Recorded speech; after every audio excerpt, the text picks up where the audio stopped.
Friendo, Steve here. And Larson. Hey, Larson.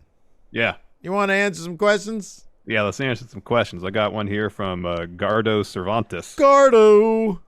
In 2019, when Mox hurt his elbow and Renee was still in WWE, Triple H reached out to see if he was okay and needed anything, according to Renee. Now, with Hunter in charge, do you think it's more likely we'll see Mox in a WWE ring before all is said and done?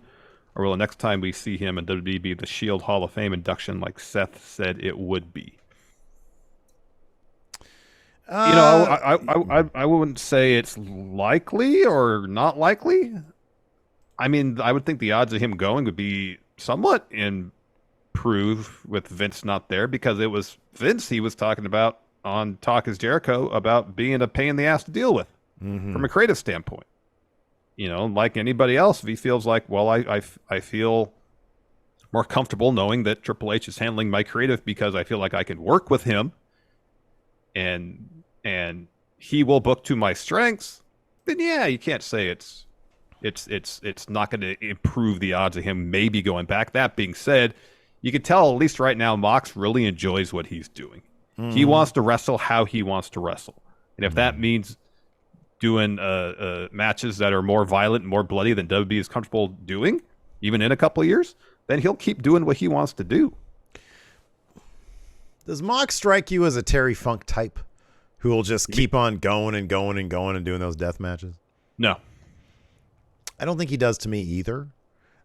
He had some fairly minor digs at Triple H in his book, in his autobiography, but nothing that seemed all that serious. Certainly not like to the level of CM Punk and Triple H. Yeah. He's doing a lot right now. He strikes me as the kind of guy who eventually he's going to want to stop with the death match stuff. I mean, I know he doesn't do it all the time in AEW matches. It's physical, but it's not, you know. If there is an excitement around WWE and people seem very happy there, and he knows he can get a big payday because he's got a family now, and maybe, you know, he would rather at some point, you know, semi-retire. I could see him going back to WWE, sure. I mean, if everybody's happy there, and he's made the right offer, I don't see why not. I mean, if, you know, at a certain point, no matter what you're doing in life, you sort of get bored, and maybe he'll look at his time in WWE and think, you know, there was a lot there on that stage that I think would be a lot of fun to do, and AEW just doesn't offer a stage that large, and maybe he can do them now. The question will be, is he gonna? This is a silly question. What's he gonna be called when he goes back? Oh man, I'm sure WWE want to come back as Dean Ambrose because that's the name and IP that they own. Vince would have wanted that. Maybe Nick Khan would want that. But isn't there a value to? Oh, for sure. I think there's a value to Jon Moxley, and I guess if it's the thing where he's going back to WWE for one last run, you know, just to go back, you know, get a nice payday before he retires and set up for the Hall of Fame and all that, which is, I know that's something he really cares about. Then maybe they'll be more inclined to do Jon Moxley, but it could be a situation where he comes back as Dean Ambrose because they don't want him to build the Jon Moxley name even more than it's already built up. You know, your point about that being kind of silly these days, I think, is a pretty sound one about, you know, well, wrestlers are like, they're really good at getting that across, you know, at changing it up and going somewhere else and still maintaining who they are.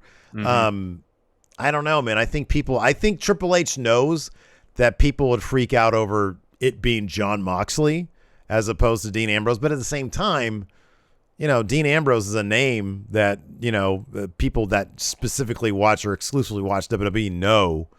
And I don't know, maybe he wouldn't go there. I don't know. I think it's an interesting question. Let me ask you this: apart from CM Punk, who was not going back to WWE before, but now that Triple H in charge, is 1,000% not ever going back. Yeah, no, because they don't get along. No. Is there anybody else that you can think of who would be less likely to go back to WWE now that Triple H is in charge, as opposed to when Vince was running things? Ryback. Yeah. Possibly Goldberg. Well, I don't know about Goldberg himself. Like, I don't know if Triple H would want to bring Goldberg back. I feel like, I know that there was the idea that Brock walked out and they were trying to get in contact with Goldberg I kind of think they just put that out there to get partially to get Brock the hell back in the building. Enforcer mentions Braun. I don't know. You know what was fucked up? CJ Lana. Yeah. Was talking to, I think it was, she did the sessions with Renee Paquette. Mm-hmm. And she had mentioned, somebody did a thread of it on Twitter. One of the things she mentioned was Miro not being terribly happy, Rusev not being terribly happy when she would do scenes with other men, where she had to kiss them. And one thing stood out pretty glaringly. She said at one point her and Dolph were practicing kissing in front of Vince, Johnny Ace, and Rusev was there too. And Vince was like, what's your problem? We're all adults here. Why would they need to practice kissing? I don't know. Like, isn't it the kind of thing you practice your lines, you practice your blocking, and then you just sort of, you say, okay, then you kiss. Yeah. Like, why would that need, you got Vince there? Why is Johnny Ace there? Yeah, that's so fucked up. It is. That is so fucked up, man. Yeah, it is. It really is. It really is. I don't know. Gross people. Maximum Wet Models asks, does Roderick Strong stay now that Triple H is in charge, or does he go to AEW to be with his Undisputed Era bros? You could put him in a tag team with repackaged Donovan Dijak, just have him put on really good matches. That's an interesting idea. I don't know if I see that, but I think there's a possibility that he stays. I think Triple H probably really likes Roderick Strong, so he's doing really good work with the Diamond Mine. Diamond Mine's story is maybe the best story in NXT right now. Mm-hmm. Yeah, it is, and I think maybe he stays. I think maybe he thinks, man, it's too loaded in AEW. And instead of using who they got, they're using Excursion guys and Mance Warner on their TV instead of guys like possibly him. There's a lot of Roderick Strongs in AEW, and I think that's a problem, Yeah. But then also his wife is there, so who knows? Yeah.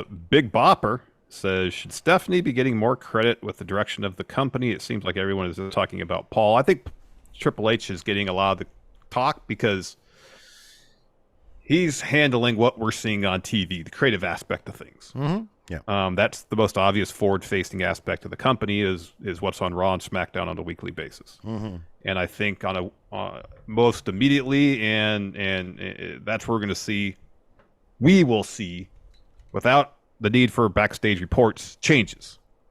So that's probably why a lot of people are talking about Triple H. I think, I think that, I mean, she should, because she's allowing, the game to do what the game does. At the same time, when WWE scores their next giant TV deal or whatever next deal they score, I think she'll get some flowers. I think she'll get some credit for that. Oh, and deservedly so. I think it should be. I think they should both be hailed for any turnaround of the company. And it seems like we mentioned here in this is a Fightful thing in the show today about Triple H already kind of changing the atmosphere, the environment backstage. Well, I think that's something that isn't exclusively just him. I think that's something that I'm sure Stephanie and Nick Khan would be pushing as well. People seem to really ideally like more Stephanie transparency, make everybody more approachable. Yeah. And distance themselves and get rid of the more egregious and toxic aspects of what was going on there when Vince was running things. Yeah. I think you'll see, like, if WWE, I don't know what kind of visible changes we would see that would lead to Stephanie getting a bit more credit to our crowd, to, like, to people who pay attention to this stuff. Yeah, Triple H is the guy putting together the matches, et cetera, et cetera.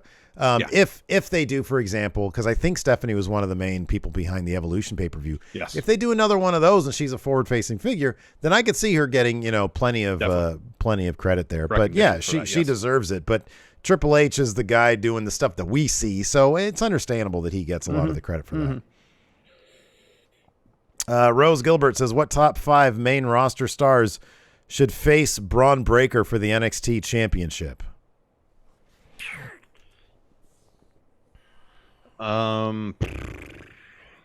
Ricochet.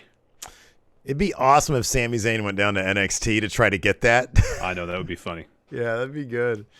Yeah, Ricochet's a good one. Akira Tozawa. Oh. Send him down there for a bit of a repackaging. I think that'd be awesome. That'd be good.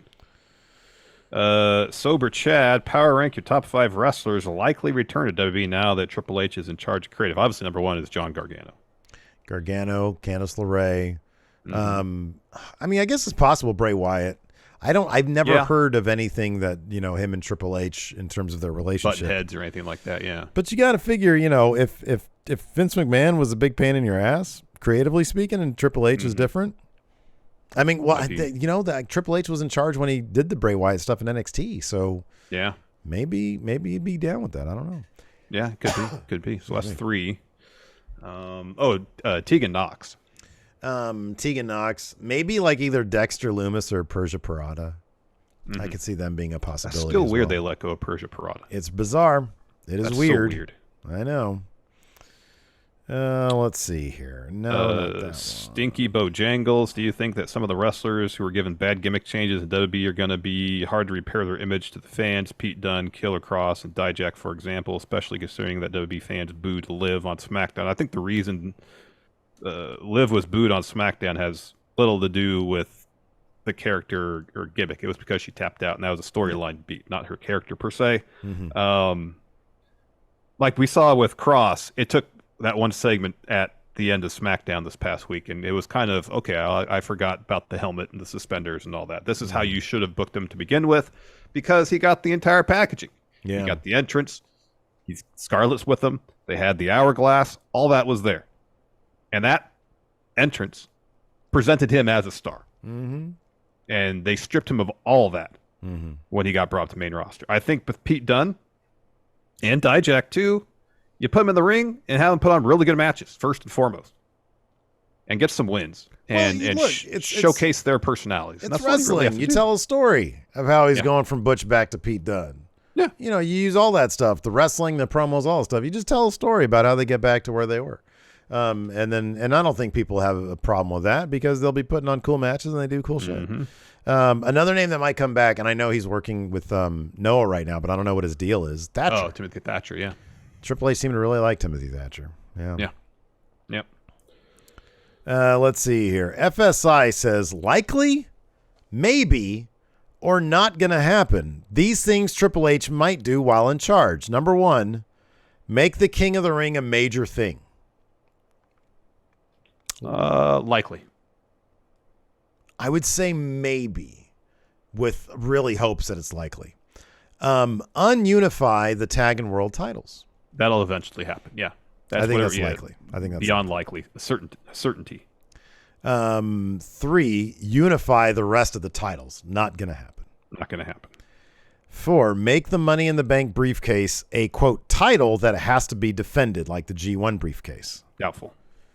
I don't see there being any reason for them to do that, but I think it'd be an awesome idea. I'd love to see that, like, taken more seriously a little bit. Number 5, the last one, build NXT back up into a third brand. I think that's a maybe. That's a maybe. I think they want to keep the developmental aspects of it more. But that's what it was back then, though. Oh, more so than before. Yeah. More so in the 4. I mean, it was always a developmental aspect, but the developmental aspect of it kind of got pushed to the Florida house show circuit, seemingly for stretches. You know what I mean? I'm going to go, man, I don't know. He was so into fucking NXT as a third brand where, like, cool shit happens. I think he's going to go back. I'm going to put that under likely. I think he's going to want to go back to that. Maybe long term, not like immediately. But I think long term, I think that could totally be a goal for him. We'll end on this one. Addison Bobilla says, with Hunter in charge of creative and STEPH as co-CEO, how long do you think it'll be until there's a shift in the appearance and aesthetic of WWE programming? I think small changes now, long-term, bigger changes. I think he's going to meddle it up a little bit, dude. I think he's going to meddle it up a little bit. Yeah, that's entirely possible. And hopefully they do change up the presentation of WWE programming, because it's been mostly the same for 35 years. And it needs a fresh coat of paint on it. Yeah, absolutely. Oh, that's interesting. White Brownie says, speaking of NXT, I noticed last week Vic and Wade stopped saying 2.0 and just started saying NXT. It's about fucking time. Yeah. Anyways, That's that's going gonna. a year since it's been 2.0. What's that? It's been almost a year since it's I know, been 2.0. September, October, yeah. Yeah. That's going to do it for questions. Thanks, everybody, for tuning in. We appreciate it. Hit that like button. Hit that subscribe button. Notify bell next to it. And check out one of these other videos. We'll see you over there. Goodbye.